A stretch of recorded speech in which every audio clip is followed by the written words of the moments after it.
আসসালামু আলাইকুম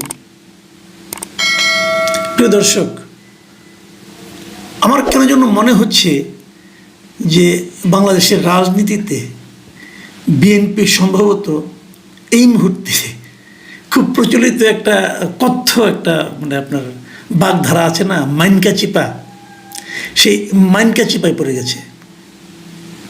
বিএনপি একটা বড় রাজনৈতিক দল এবং এই বড় রাজনৈতিক দলে অনেক বড় বড় নেতা আছেন এবং এই নেতারা সবাই মেধাবী, বুদ্ধিমান, তাদের অভিজ্ঞতা অনেক বেশি অন্য যে কোনো দলের চেয়ে রাষ্ট্র পরিচালনার ক্ষেত্রে।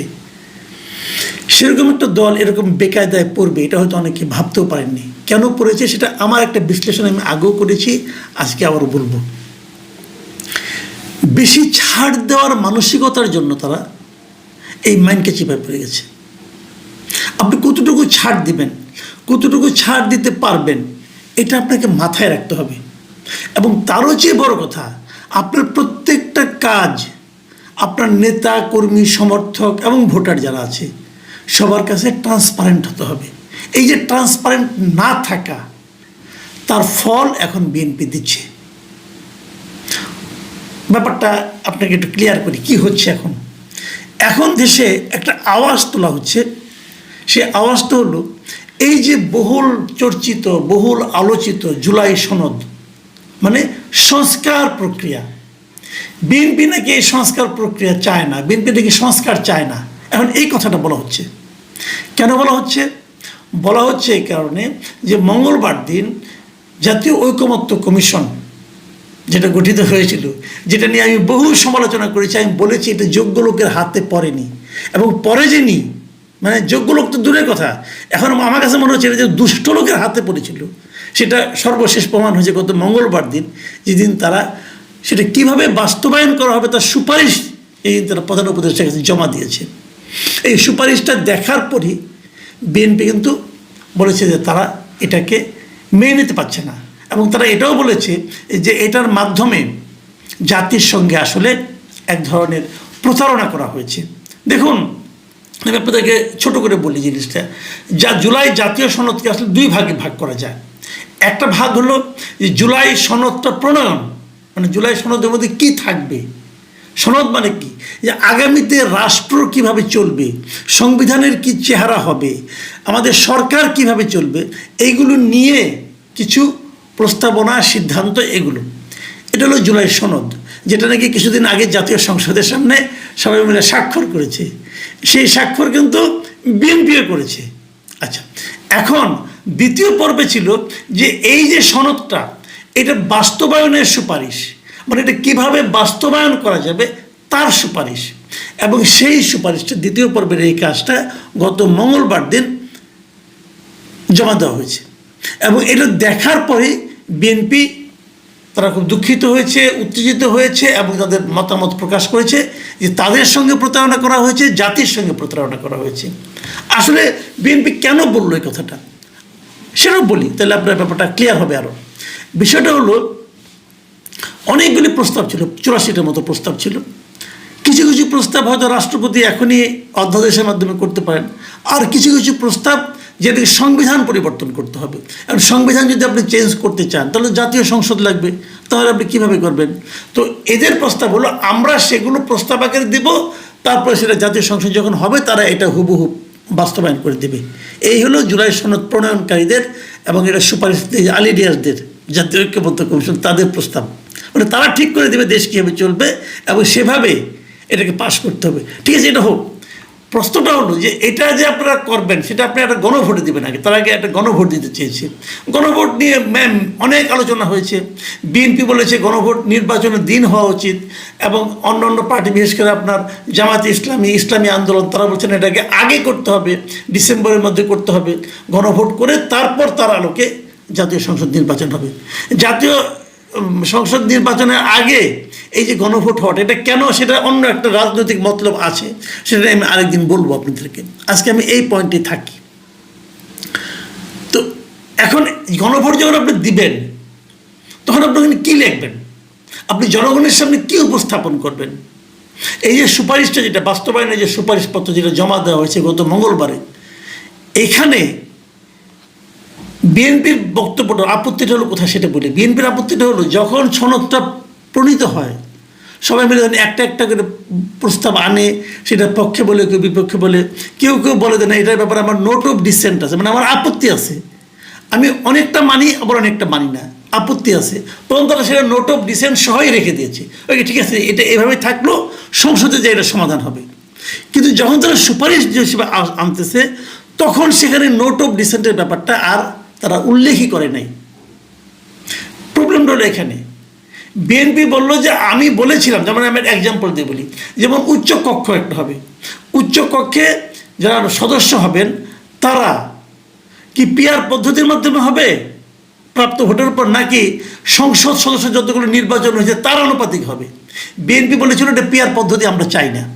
তো এখানে বিএনপি কিন্তু পিআর পদ্ধতির ব্যাপারে একটা নোট অফ ডিসেন্ট দিয়েছে, কিন্তু যখন এটা এখানে আসছে তখন কিন্তু এই কথাটার উল্লেখ করা হয় নাই। এখন বিএনপির বক্তব্যটা হলো যখন আপনি এটা গণভোটে দেবেন তখন আমি যে এটাতে আপত্তি করেছিলাম এই জিনিসটা তো জনগণ জানবে না, তো জনগণ এটাতে হ্যাঁ বলবে কি না বলবে, যারা তো বুঝতেই পারলো না এখানে আমি কি চেয়েছি। এই জায়গাটাতে বিএনপির আপত্তি, যে আমি যে যে জায়গায় নোট অফ ডিসেন্ট দিয়েছি সেগুলো আপনারা উল্লেখ করছেন না কেন? এটা তো এক ধরনের প্রতারণাই বটে। আপনি একভাবে আলোচনা করলেন, করে ওটা সব থাকবে যে ওরা তো এখানে আপত্তি আছে, এটা পরে আলোচনা হবে, কিন্তু আপনি যখন দলিলটা করলেন তখন আপত্তির কথাটা উল্লেখ করলেন না। তাহলে এটা প্রতারণা নয় কি? স্ট্রেট প্রতারণা। কে করেছে? এই আলী রিয়াজ গং। যে আলী রিয়াজ গঙ্গের নিয়ত নিয়ে আমি শুরুর থেকেই সন্দেহ করেছিলাম। আমি বলেছিলাম যে এই লোকগুলি আমেরিকার থেকে আসছে, তারা আমেরিকার নাগরিক। যখন কেউ আমেরিকার নাগরিকত্ব গ্রহণ করে তখন তারা ওখানে শপথ করে এই যে পরবর্তী সময়ে জীবনের সর্বক্ষেত্রে তারা আমেরিকার স্বার্থ সংরক্ষণ করবে। আর আমি যদি বলি ওনারা এই কাজটা করতেই আসছেন আমেরিকার স্বার্থ সংরক্ষণ করার জন্য, আমি যদি এটা বলি আপনি আমাকে কিভাবে খণ্ডন করবেন ভাই?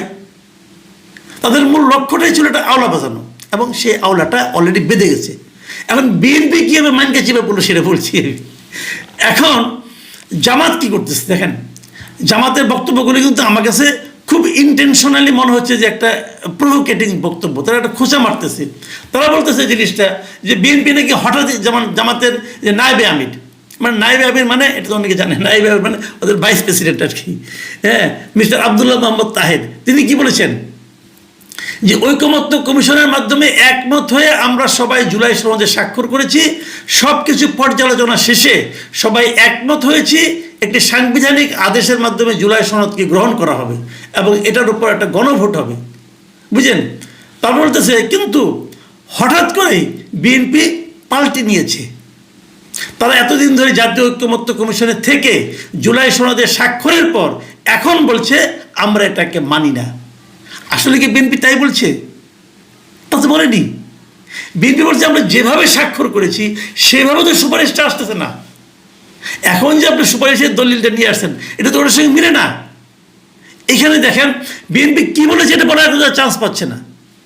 এখন সবাই হুজুক তুলছে বিএনপি পাল্টে পারছে। আবদুল্লাহ মোহাম্মদ তাহের আরও বলছেন যে বিএনপি যদি সংস্কার না মানে তাহলে এই প্রক্রিয়া শুরুর আগে তারা বলতে পারতো। মানে সংস্কার যে বিএনপি মানে না এটা কি বিএনপি কোথাও বলেছে? বলেনি। পুরো জিনিসটাই হলো একটা মানে এটাকে কি বলবো আপনাকে, আপনি একটা উদাহরণ দিয়ে বলি। ওই যে দুই গ্রামের দুই ছেলেকে পাঠাচ্ছিল শিক্ষিত করার জন্য, একজন তো ওখানে যে মানে উল্টাপাল্টা কাজ করে সময় কাটাচ্ছে, একজন লেখাপড়া করে আসছে। এখন যে উল্টাপাল্টা কাজ করে সে ওকে বলতেছে যে দুই গ্রামে বসছে মুখোমুখি যে কার বাচ্চা কতটা শিক্ষিত হইলো। এখন ওই বলতেছে আমি একটা প্রশ্ন করি দেখি উত্তর দিতে পারি কিনা। কি প্রশ্ন করবা? বলছে বলো আই ডোন্ট নো অর্থ কি। তো বলতেছে আমি জানি না। আর অমনি তার লোক সব হয়ে করতেছে একই দেখো জানে না বলে তারা জিতে চলে গেল। এখন আসলে কি তারা জিতলো? বিষয়টা কিন্তু এরকম, বিএনপি বলেছে তোমরা যে সর্বশেষ বাস্তবায়নে যে সুপারিশটা করেছ সেই সুপারিশে আমাদের যে আপত্তির বিষয়গুলো সেগুলো উল্লেখ করো নেই কেন? এই হলো গিয়ে এখন সমস্যা। এখন বিএনপি যদি বলে এটা আমরা মানি না তাহলে বলবে তুমি সংস্কার মানো না। আর বিএনপি তো সংস্কার মানে না তা বলে নাই। বিএনপি বলেছে যে এই সংস্কারের সুপারিশটা আমার পছন্দ হয় নাই, সুপারিশটা আপনারা অসম্পূর্ণ রেখেছেন, মানুষের মধ্যে বিভ্রান্তি তৈরি হতে পারে, এই কথাটা বলেছে। খুব সিম্পল। কিন্তু তার মানে এটা শুরু থেকেই একটা মানে আপনার গ্যাঞ্জাম পাকানোর একটা কিন্তু পরিকল্পনা ছিল এই ঐক্যমত্য কমিশনে যারা আছেন তাদের, এই বিদেশি লোকগুলির, এই ধান্দাবাজ লোকগুলির শুরুর থেকে একটা প্ল্যান ছিল, সেই প্ল্যানে বাস্তবায়ন হয়েছে। বিএনপি যদি শুরুর থেকে আপত্তি করতো, শুরুর থেকেই বলতো যে এটা আমি মানি না, এটা হওয়া ঠিক না, একে রাখা ঠিক না, যদি বলতো তাহলে কিন্তু অন্যরকম হতো। কিন্তু বিএনপি কী হয়েছে, শুরু থেকে ওদের সমস্ত অন্যায় আবদার টাবদার মেনে মেনে এই পর্যন্ত আসছে। ভাবছে তাদের বিএনপির মূল লক্ষ্য ছিল আসলে নির্বাচন, তারা চেয়েছিল কোনোভাবে নির্বাচনটা হয়ে যাক, নির্বাচন হয়ে গেলে আর কোনো ঝামেলা হবে না, তারপর আমরা দেখব কী করা যায়। এখন নির্বাচন কি আদৌ এরা হতে দিবে? নির্বাচন না হলে কার লাভ? লাভ অনেকেরই, সেটা আল্লাহ আল্লাহ করে বলা যায়, কিন্তু না বলে খেলে এটুকু বলি, নির্বাচন না হলে বিএনপির ক্ষতি তার চেয়ে বেশি ক্ষতি হয়ে দেশের জনগণের। এখন এই মাইন্ডকে চিপা থেকে বিএনপি কীভাবে বেরোবে এটা তাদের ব্যাপার। এখন বিএনপি যদি তাদের দাবি মেনে নেয়, এইভাবে যদি করে, তাহলে বিএনপি একটা পলিটিক্যাল এক ধরনের ডিফিট হবে। তবে আমি যেটা মনে করি, অনেক সময় বলে না যে অতি চালাকের গলায় দড়ি, সেটাও কিন্তু পড়তে পারে। পড়তে পারে কেন? ধরেন, এটা বলে শেষ করি আলোচনাটা, ধরেন বিএনপিটি মেনে নিল, তাহলে এটা গণভোট হবে। বিএনপি তাও মেনে নিল যে ঠিক আছে গণভোট আপনারা আগেই করেন, ডিসেম্বরে গণভোট হলো। বিএনপি যদি সিদ্ধান্ত নেয় এই গণভোটে তারা নাও ভোট দেবে, অথবা আওয়ামী লীগের লোকজন যারা আছে, আওয়ামী লীগের কিছু ভোটার তো আছে, স্বয়ং যদি না ভোট দেয়, তাহলে কিন্তু এই অতি চালাকের গলায় দড়ি পড়বে। এইটা এই চালাক ব্যক্তিগণ ভাবছে কি না আমি ঠিক জানি না। আমি একটা কথা বলবো ভাই, আপনারা রাজনীতি করেন, রাজনীতি মানে কিন্তু জনগণ, জনগণের জন্য একটা ভালো কিছু করা। তো রাজনীতি করতে যাই যদি জনগণের দুর্ভোগ আপনারা চান, তাহলে সেই গলায় দড়ি কীভাবে দিতে হয় এই দেশের জনগণ জানে। প্লিজ জনগণকে নিয়ে রাজনীতি করবেন না। প্রিয় দর্শক, এখন এ পর্যন্তই। আল্লাহ হাফিজ।